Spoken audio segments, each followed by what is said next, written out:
Hi everyone, welcome back. It's Monday. We have a lot of squats today, so we're gonna make sure our lower body is warmed up to get ready for all that lower body work. All right, so as usual, get a couple minutes of warm up in cardio, Samson lunges, inchworms. One of the movements that you might not be familiar with in the warm up is the 90-90 hip stretch. So you can YouTube it, or we're just going to go through real quick. You want to get your hips square. You want the front leg perpendicular to the hips, bent at 90 degrees.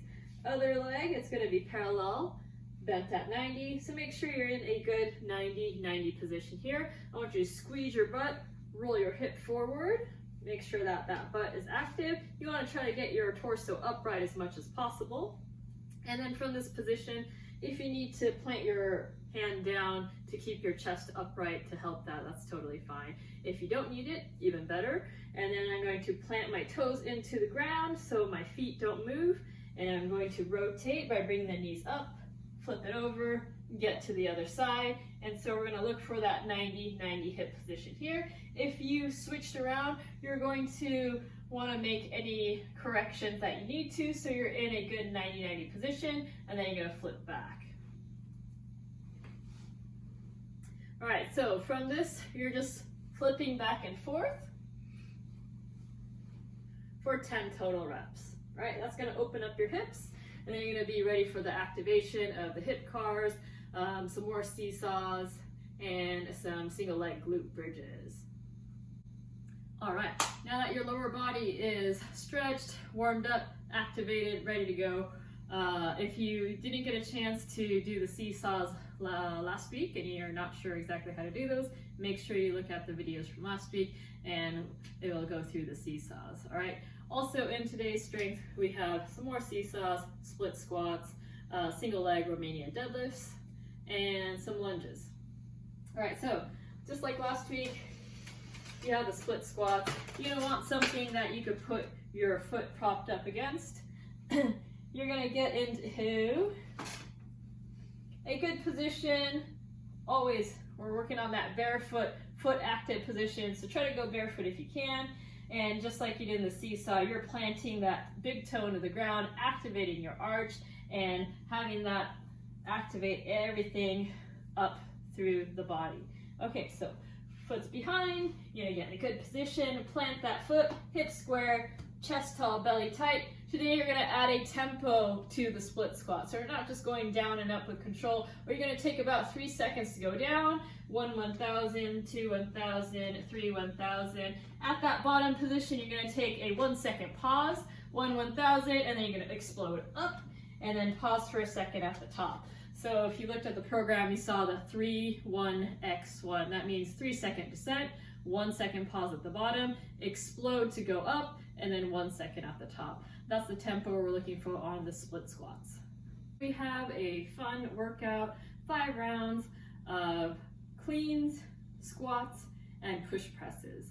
If you can, use an odd object. If you don't have an odd object, I want you to make one yourself. So what I have here is a duffel bag, and I put a bunch of books, reams of paper, I put a 15-pound dumbbell in there, and I want to make that as heavy as possible. Do mind that if you put some hard objects like dumbbells in it, you might want to wrap it in sweatshirts, a towel, just so that they're not, one, moving around, and they don't hit you in the bone or something when you clean that. All right, so with my dumbbell, I did wrap it in a sweatshirt and some pillowcases so it doesn't hurt when I catch it on my shoulder. All right, so you have an odd object. You could also just use the standard set of dumbbells, or maybe you have 1 kettlebell. All right, so to begin with, if you have 2 dumbbells, the cleans, start from the ground. You always want that back flat. You're gonna lower your hips, and you're gonna drive with the hips to catch that, catch the dumbbells onto the shoulders. So hips low, up, catch. All right, you're gonna do, depending on the weight, 12 or 9 to 12 reps of that. Obviously, if it's something heavy, it's hard, you're gonna do less. If it's pretty light, you're gonna go for that higher rep. So once you're done with that, you're gonna go into your squats. Feet should be about shoulder width apart, and then keeping that back flat, you're gonna push those knees out, keep it in that front rack, stand up all the way. Depending on how heavy those are, go for the lesser reps. If they're light, you could go for more reps. And then finally you have push press. You're gonna dip down, drive up, all the way through. Make sure it's not a push jerk, and you're going to re-dip, right? That's a push jerk. You wanna see a push press, one dip, drive, head through, finish. Depending on how heavy that object is, how awkward it is, you're gonna do 3 to 6 reps.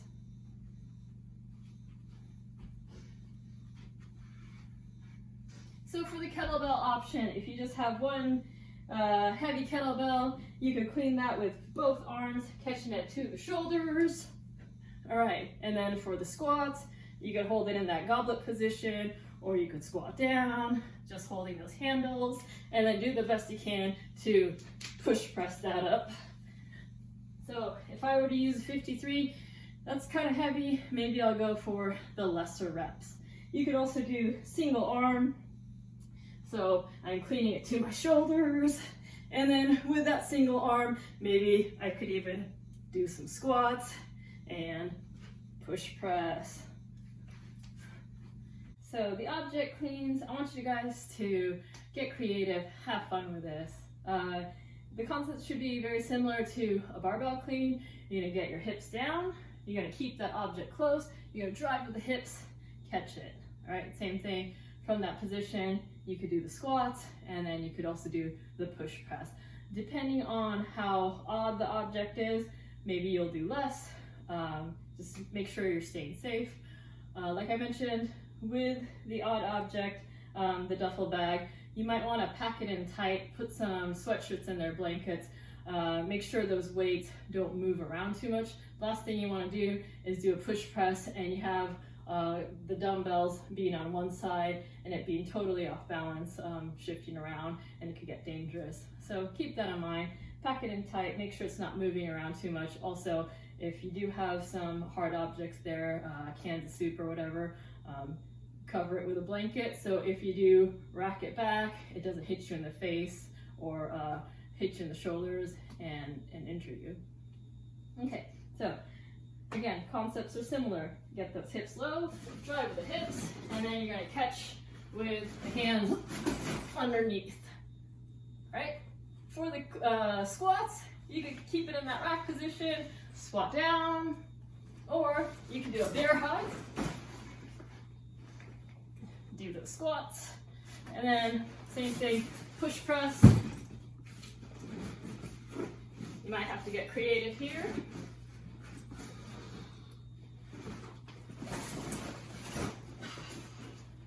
Dip once, drive over the head. All right, the variations for the clean with the object, you could even bring it to one shoulder, or if you have a sandbag, you don't live in an apartment with neighbors below, you could even toss it over the shoulder and do that kind of clean. All right, so if I were to use this object, I might want to hold it differently.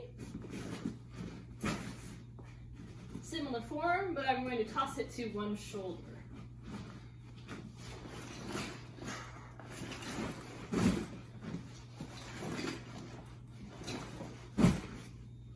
All right, if that were with a sandbag, you would want to go over the shoulder.